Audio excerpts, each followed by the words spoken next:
Everyone, welcome to class test juniors. आज हम real numbers का बहुत ही इंपॉर्टेंट टॉपिक करेंगे, that is how to prove that a number is irrational और नॉट। एक नंबर इरैशनल है या नहीं, हम ये सीखेंगे प्रूफ करना। So let's get started. सबसे पहले हम बेसिक्स पढ़ेंगे। हमें पता तो होना चाहिए कि इरैशनल नंबर होता क्या है। जब हमें पता ही नहीं होगा कि इरैशनल नंबर क्या है, तो हम कैसे प्रूफ करेंगे कि कोई नंबर इरैशनल है या नहीं। तो बेसिक्स में चलने से पहले हम जानेंगे रैशनल नंबर क्या होता है। सबसे पहले हम क्या जानेंगे, रैशनल नंबर क्या होता है। हमने अपनी 9th क्लास में पढ़ा था कि रैशनल नंबर को हम p बाई क्यू की फॉर्म में लिख सकते हैं, जहां पर p और q दोनों ही क्या है, हमारे इंटीजर्स। p और q दोनों ही हमारे क्या है, integers, and q is not equal to 0। And we can also say that कि p और q दोनों ही कोप्राइम होने चाहिए। अगर ये सारी कंडीशंस मीट हो जाएं तो हमारा एक नंबर रैशनल नंबर हो जाता है। तो हमारा एक नंबर रैशनल नंबर हो जाता है।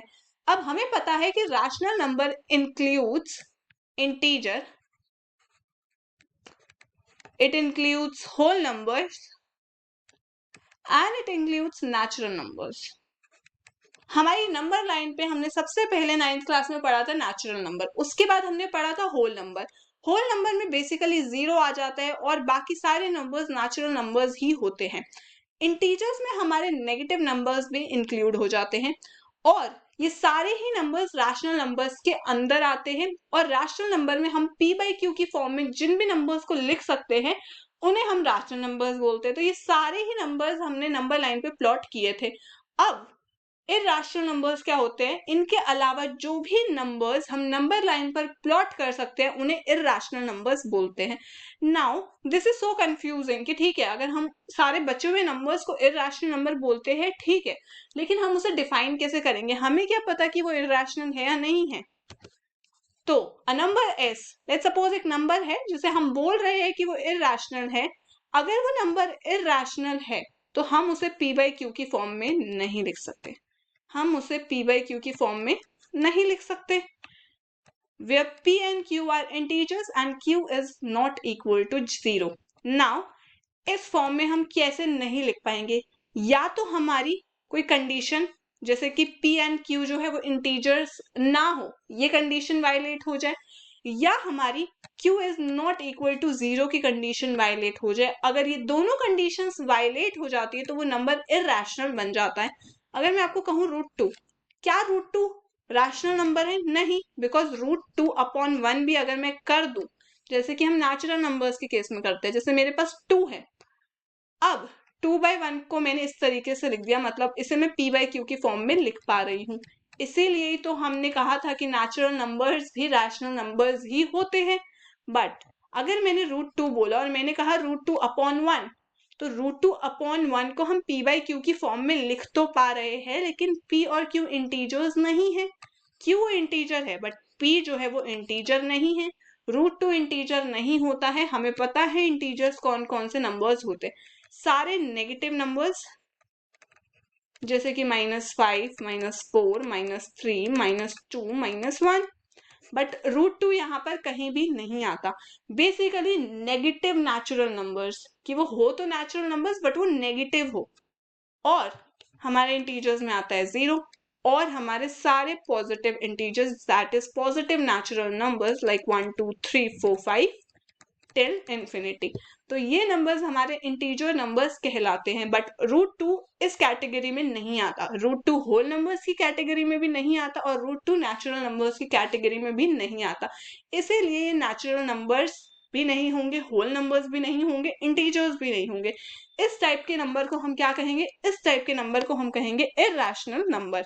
नाउ ये एक थ्योरम है जिसके बेसिस पर हम प्रूफ करेंगे कि एक नंबर इरैशनल है या नहीं। मतलब आज का यही हमारा थ्योरम है और आज का यही हमारा टॉपिक है। जो अभी हमने पढ़ा था वो हमने बेसिक्स पढ़ा था, सो दैट हमें ये क्लियर हो कि इरैशनल होता क्या है। अगर हमें पता ही नहीं होगा तो हम कैसे प्रूफ करेंगे कोई नंबर इरैशनल है या नहीं है। अब ये जो थ्योरम है ये बहुत ही इंपॉर्टेंट है for proving that a number is rational और इरैशनल। नाउ यहाँ पर हमने क्या कहा कि let p be a prime number. मैंने p को एक प्राइम नंबर मान लिया। अगर p a स्क्वायर को डिवाइड करेगा तो p ए को भी डिवाइड करेगा, where a is a positive integer. Now ये थ्योरम आपको हमेशा याद रखनी है, क्योंकि यही थ्योरम आपको हेल्प करेगी to prove a number is irrational और नॉट। नाउ पी हमने प्राइम नंबर मान लिया, तो अगर ए स्क्वायर जो है वो पी से डिवाइड हो पा रहा है, तो ए भी पी से डिवाइड होगा। तो इफ ये है देन ये होगा। Now a is equal to P1 P2 dot Pn। ये क्या है? What is this? This is fundamental theorem of arithmetic। अगर आपको याद हो, हमने जो फंडामेंटल थ्योरम ऑफ अरिथमेटिक पढ़ी थी, वो क्या कहती थी? वो कहती थी कि आप किसी भी नंबर का प्राइम फैक्टराइजेशन कर सकते हो, मतलब आप किसी भी नंबर को प्राइम नंबर्स की फॉर्म में लिख सकते हो, product of its prime number. तो ए एक पॉजिटिव इंटीजर है जिसको मैंने प्राइम फैक्टराइज कर दिया, तो इस तरीके से हमने उसे लिख दिया। नाउ अगर मैं उसका ए स्क्वायर कर दूं, तो ये सारे ही प्राइम नंबर्स अगर एक सिंगल टाइम आ रहे हैं, तो ये सेम एक और बार हम लिख देंगे, क्योंकि हमने इसका स्क्वायर कर दिया। तो मतलब हमें ये क्लियर हो गया।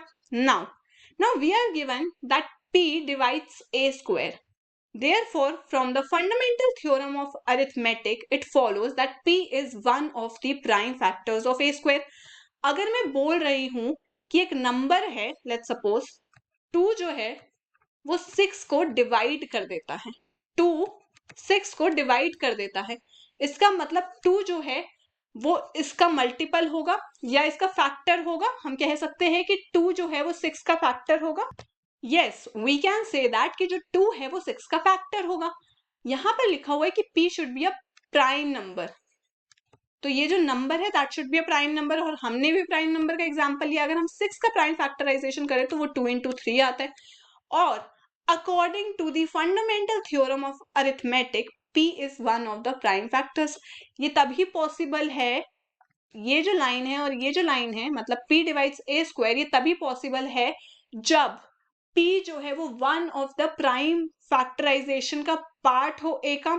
सो यस, अकॉर्डिंग टू दैट हमने रियलाइज किया दैट ए स्क्वायर का पार्ट, मतलब ए स्क्वायर के प्राइम फैक्टराइजेशन का पार्ट p भी है, तभी तो वो उसे डिवाइड कर पा रहे हैं। Now this theorem will help a lot to prove the point. Now कैसे करेगा? Let's try to solve some question. अब हमें बताना है कि √2 इरैशनल है या नहीं है। अब हमें तो पता है ये इरैशनल है, लेकिन हम प्रूफ कैसे करें? इसको प्रूफ करने के लिए जो कॉन्सेप्ट हम यूज करेंगे that is a concept of contradiction.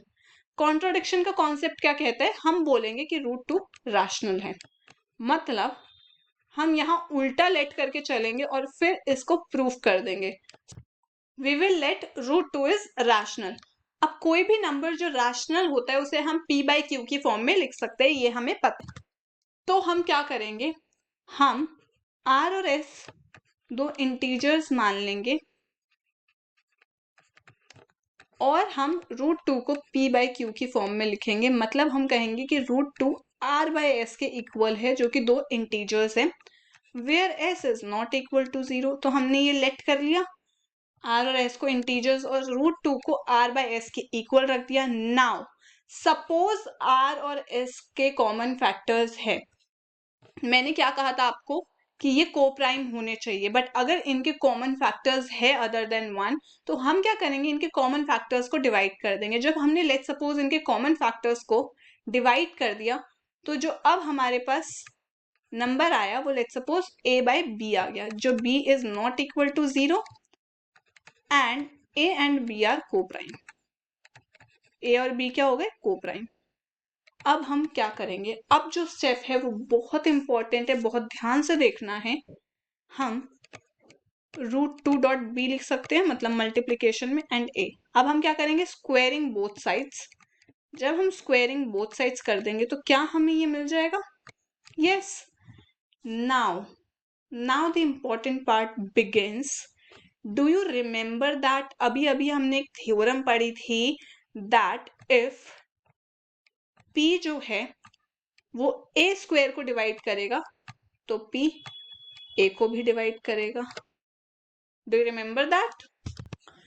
तो क्या मैं यहां पर ये कह सकती हूं कि यहां पर ये जो a है, ये जो a है इसका one of the prime factor 2 है, क्योंकि यहाँ पर p की जगह क्या है 2। तो मैंने ये बोल दिया, मैंने क्या कह दिया कि a का one of the prime factor 2 है। नाउ अब हम आगे क्या करेंगे, अब हम कहेंगे let suppose a is equal to 2c। तो मैंने यहाँ पर लेट किया है, दोबारा हमने यहाँ पर सबसे पहले कॉन्ट्रडिक्शन का लेट किया था, उसके बाद मैंने r और s को इंटीजर्स लेट किया था और उसको इक्वल रख दिया था अपने √2 के। उसके बाद मैंने कहा था बिकॉज r और s जो है वो कोप्राइम नहीं है, तो जो कोप्राइम करके हमारा आंसर आएगा वो a बाई बी आएगा। तो इस तरीके से आपको लिखना है that a and b is coprime. Now the next let we are doing is that हम लेट कर रहे हैं कि a जो है वो 2c के इक्वल है। अब ये जो हमने लेट किया है वो हम इस इक्वेशन में पुट कर देंगे। वो हम कहाँ पुट कर देंगे, इस इक्वेशन में। तो यहाँ पर क्या आ जाएगा, यहाँ आ जाएगा 4c स्क्वायर, यहाँ क्या आ जाएगा 4c square is equal to 2b square is equal to what 2b square. Now अगर मैं यहां से डिवाइड कर दूं तो ये कुछ इस तरीके का आ जाएगा 2c square is equal to b square. क्या ये सेम सिचुएशन बन गई? अब यहाँ पर a की जगह क्या मैं ये कह सकती हूँ कि b स्क्वायर मतलब p अगर b स्क्वायर को डिवाइड करेगा तो p b को भी डिवाइड करेगा, और यहाँ पर जो b है वो ये है और जो p है वो 2 है अगेन। सो कैन आई से दैट कि b का वन ऑफ द फैक्टर कौन है 2। अब अगर आप इन दोनों चीजों को नोटिस करो तो आपको कॉन्ट्रडिक्शन दिखना शुरू हो जाएगा। नाउ क्या आपको कॉन्ट्रडिक्शन दिख रहा है कि हमने a बाय बी को कोप्राइम माना था, हमने क्या कहा था a और b कोप्राइम है, लेकिन a और b दोनों के ही सेम फैक्टर है दैट इज 2। सेम फैक्टर आ गया, मतलब ये दोनों कोप्राइम नहीं है, मतलब ये जो हमने लेट किया था ये गलत प्रूफ हो गया। ये गलत प्रूफ क्यों हुआ, क्योंकि जो हमने लेट किया था वो गलत था, मतलब √2 रैशनल नहीं है, √2 इज एन इरैशनल नंबर। तो इस तरीके से हमने इसे प्रूफ कर दिया। अगर आपको नहीं समझ में आया है तो हम एक और क्वेश्चन करेंगे, इससे आपको और ज्यादा क्लैरिटी आ जाएगी। Let's try now. √5 is irrational, we know that it is irrational, but इसे प्रूफ कैसे करें कि ये irrational है? तो सबसे पहले हम लेट करेंगे इसको रैशनल। कॉन्ट्रडिक्शन का कॉन्सेप्ट इसे कहते हैं जो हम यूज कर रहे हैं कि हम गलत लेट करके चलेंगे और फिर अपना सही आंसर ले आएंगे। तो बिकॉज √5 रैशनल है, क्या हम इसको इस तरीके से लिख सकते हैं r/s की फॉर्म में, जहां पर s is not equal to 0, but r और s क्योंकि कोप्राइम नहीं है, इसे कोप्राइम बनाने के लिए हमने सारे फैक्टर्स को डिवाइड कर दिया, कट कर दिया। उसके बाद अब ये जो नंबर्स है a और b ये हमारे पास क्या आ गए, कोप्राइम आ गए, and b is not equal to 0। अब हम क्या करेंगे, यहाँ पे लिखेंगे b√5 और यहाँ पर a क्रॉसिंग करेंगे बेसिकली। उसके बाद हम इसकी स्क्वायरिंग करेंगे, तो स्क्वायरिंग करके यहाँ पर आ जाएगा 5b square and a square. यहाँ पर वही कॉन्सेप्ट आ गया दैट अगर a स्क्वायर डिवाइड हो रहा है p से तो a भी डिवाइड होगा p से। तो मतलब a का यहाँ पर जो कॉमन फैक्टर आ गया वो 5 आ गया। वो क्या आ गया, 5। Now the next step is let a is equal to 5c। हम 5c क्यों लेट करेंगे, सो दैट यहाँ पे ये डिवाइड हो सके, मल्टीप्लाई हो सके, कट हो पाए, ठीक है। तो यहाँ आ जाएगा हमारा 5b स्क्वायर और यहाँ आ जाएगा 25c स्क्वायर। क्योंकि ये कट हो पाए तो ये 5 हो जाएगा and b square is equal to 5c square. Now the same thing that b square अगर p से डिवाइड हो पा रहा है तो b भी डिवाइड हो पाएगा p से, दैट मीन्स कि b का एक प्राइम फैक्टराइजेशन का प्राइम नंबर है 5। तो मतलब a और b दोनों के एक प्राइम फैक्टर या फिर फैक्टर कॉमन है, दैट इज 5। बट हमने तो क्या कहा था कि a और b दोनों को प्राइम है। अब क्योंकि ये गलत प्रूफ हो गया, इसका मतलब जो हमने लेट किया था दैट इज रॉन्ग। जो हमने लेट किया था that is wrong, that means √5 is irrational, क्योंकि हमने अपनी ही बात को कॉन्ट्राडिक्ट कर दिया। हमने कहा को प्राइम है, बट अगर को प्राइम है तो कॉमन फैक्टर कैसे आ सकते? कॉमन फैक्टर तो आ ही नहीं सकते। दैट मीन्स अगर कॉमन फैक्टर्स नहीं आ सकते तो मतलब हमने अपनी स्टेटमेंट को कॉन्ट्राडिक्ट कर दिया, एंड अगर हमने अपनी स्टेटमेंट को कॉन्ट्राडिक्ट कर दिया दैट मीन्स √5 भी इरेशनल हुआ। The next question is to prove 3 + 2√5 is irrational. Now, to start this, we know that the sum or difference of irrational and rational number is always an irrational number. Now 3 is what? A rational number, but 2√5 is irrational. That means this whole is an irrational number.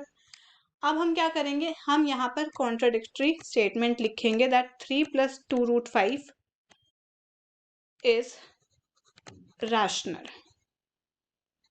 Now, because ये rational है, क्या मैं इसको a/b की form में लिख सकती हूँ, या मैं कह सकती हूँ it is equal to a/b, where a और b आर इंटीजर्स। ये आपको लिखना है, स्पेसिफाई करना है, अदरवाइज मार्क्स कटेंगे। और b is not equal to 0। Now क्या मैं इस तरीके से लिख सकती हूँ? 3 को उधर ले जा सकती हूँ मैं? Yes. My next step would be √5, और मैंने 1/2 को मैं इधर ले गई, या फिर कह सकते हैं 2 को मैं इधर ले गई तो वो 1/2 हो गया। नाउ a और b क्या है? a और b एक रैशनल नंबर है। इसको अगर मैं एक रैशनल नंबर से माइनस करूंगी तो ये पूरा टर्म रैशनल आएगा। बेसिकली हमारा जो ये RHS होगा, ये क्या होगा? रैशनल। क्या होगा? रैशनल। बट अगर हम देखें तो इसको किसके इक्वल बना रखा है? इररेशनल के। यहाँ हम अज्यूम करेंगे कि √5 इररेशनल है, या फिर आप पूरा शो भी कर सकते हो जो हमने अभी अभी शो किया है 5 का, कि बिकॉज √5 तो हमने शो कर दिया इररेशनल है। So how is it possible that RHS जो है वो रैशनल है और LHS जो है वो इररेशनल है? बिकॉज ये तो स्टेटमेंट हमारी कॉन्ट्राडिक्ट हो गई। ये तो पॉसिबल ही नहीं है कि LHS जो है वो इररेशनल हो जाए, RHS जो है वो रैशनल हो जाए। दैट मीन्स जो ये स्टेटमेंट हमने लिखी थी ये गलत है, हमने अपनी स्टेटमेंट को कॉन्ट्राडिक्ट कर दिया।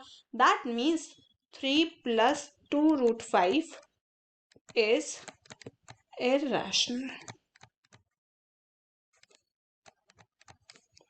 Now let's do some more questions. Now 1/√2, इसको अब हम कैसे प्रूफ करेंगे? हम कहेंगे अगर ये 1/√2 रैशनल है तो हम इसे p/q की फॉर्म में लिख सकते हैं। अगर अब हम इसे p/q की फॉर्म में लिख सकते हैं तो क्या मैं कह सकती हूँ, इसे ऐसे भी लिख सकते हैं। मैंने बेसिकली क्रॉस मल्टीप्लाई किया, q/p जो है वो रैशनल है। अगर p/q रैशनल है तो q/p भी रैशनल है, बट LHS रैशनल है और RHS इररेशनल है। मतलब अपनी स्टेटमेंट को हमने कॉन्ट्राडिक्ट कर दिया, and we proved that 1/√2 is irrational. Now 7√5. Now we know that 7√5 is irrational. Now how to prove it? Because हम contradictory statement लिखेंगे that 7√5 is basically rational. That means a/b की फॉर्म में से लिख सकते हैं। Now √5 a/7b, because a/b जो है रैशनल है और 7 भी एक रैशनल है, तो ये टोटल हमें एक रैशनल देगा। बट √5 एक इररेशनल है, विच इज नॉट पॉसिबल, क्योंकि LHS हमारा इररेशनल हो और RHS हमारा रैशनल हो, दिस इज नॉट पॉसिबल। तो इस वजह से हमारा ये पूरा आंसर आएगा इरैशनल। तो हमने इसे प्रूफ करा। नाउ 6 प्लस √2 को हमें प्रूफ करना है कि इरैशनल है या नहीं है। Now we know that this is irrational because this is rational, this is irrational, and the sum or difference of rational and irrational always gives an irrational. Now हम कॉन्ट्राडिक्टरी का concept use करेंगे तो हम कहेंगे a by b के equal है। And now हम 6 को RHS में ले जाएंगे।